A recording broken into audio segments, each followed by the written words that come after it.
L'accord sera contraignant. Est-ce qu'il sera suffisamment contraignant? C'est la question que l'on peut se poser aujourd'hui à l'issue des travaux qui vont bientôt se terminer.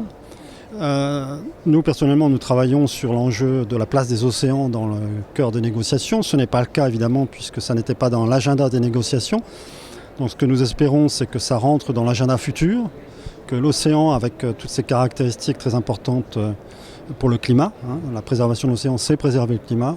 Nous espérons que les Nations Unies prendront en compte cet enjeu-là dans les futures négociations et que cet enjeu-là soit bien identifié lors de cette COP21. Comment expliquer cette erreur, cette non prise en compte des océans qui finalement représente la plus grande partie du globe et probablement la plus menacée? Je pense que les États sont vraiment très préoccupés par la question de la réduction des taux de CO2 et leurs contraintes, leurs obligations. Les océans, c'est un domaine limité pour eux. L'océan, il y a quand même 50% de la planète qui est en océan au-delà des juridictions nationales. Donc leur priorité ne se porte pas sur un espace qui ne fait pas partie de leur juridiction. Donc c'est ça la difficulté.